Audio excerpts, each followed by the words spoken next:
why do you believe that HR needs a rethink? Well, you and I know each other, so you know I am very, very vocal about this. And I should always say up front that everything I criticise about the HR profession, I have done. So there's no higher moral ground here. Yeah, whilst I do think that HR needs a really fundamental rethink, I have been there, so I know how tough it is to change. So just want to get that up front.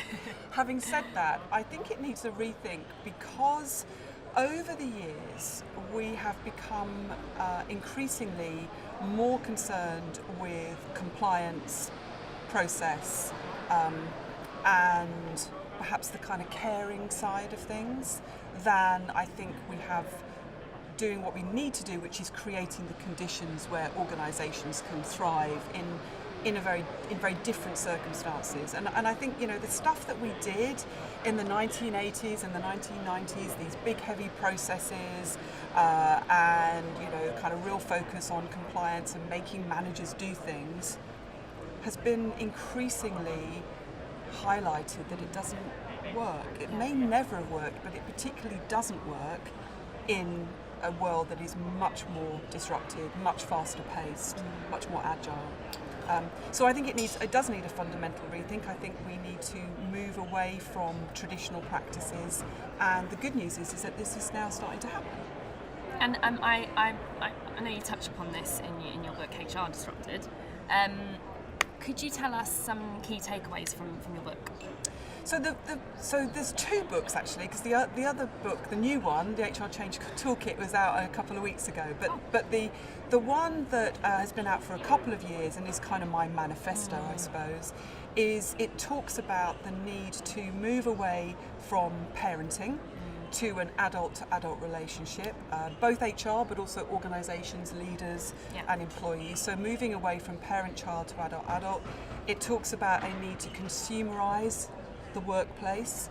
So we've made a real virtue. I used to be so proud of the fact I had a universal process for everything as an HR director, and actually I look back on that now and think, why was I proud of that? Because we need to recognise that if we're going to be relevant, impactful, then we have to think about our employees as if they are consumers rather than one size fits all, one big homogenous lump. And then the final piece in the book is really around, so much of what we've done in HR is not designed around how human beings think, feel, behave, are intrinsically motivated. And what we've done is to produce processes because we didn't trust managers. So what we call in the book is the each model, employees as adults, consumers as and human beings. And what we try and do is just to give loads and loads of practical examples of what that looks like. And what restrictions do you feel that HR has to overcome or face every day? It's really hard making change in HR. It's there are so many obstacles to change. The ones I do meet who are changing, you think, why? Why would you bother? Because it can be exhausting. You're trying to overcome barriers such as just being really busy. As an HR professional, you are very often doing back-to-back meetings. You have got loads of operational pressures. You have got not enough hours in the day, and then you kind of get to the end of the day, you're shattered, and you think, oh, I need to have some big thoughts now.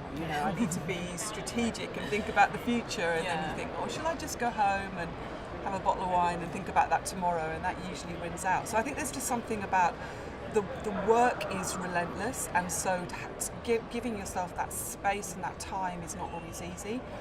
We often have leaders that either don't get it or are not interested.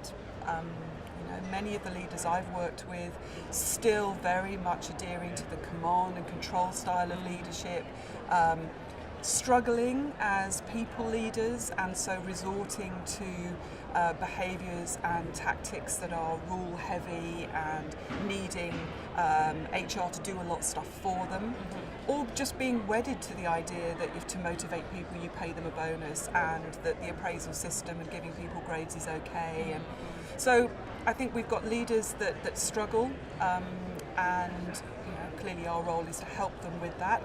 quite often our teams are not up for it. You know, they went into the profession years ago because they wanted to help people, or they get a bit of a kick out of the status role, the compliance role, and what we're asking them to do is to rethink that role. We also have things like trade unions and regulators that are to kind of try to keep us back in very much in some of those old-fashioned ways. Yeah. So there are lots and lots of barriers to making the change. Having said all of that, it's worth it. It is definitely worth the effort.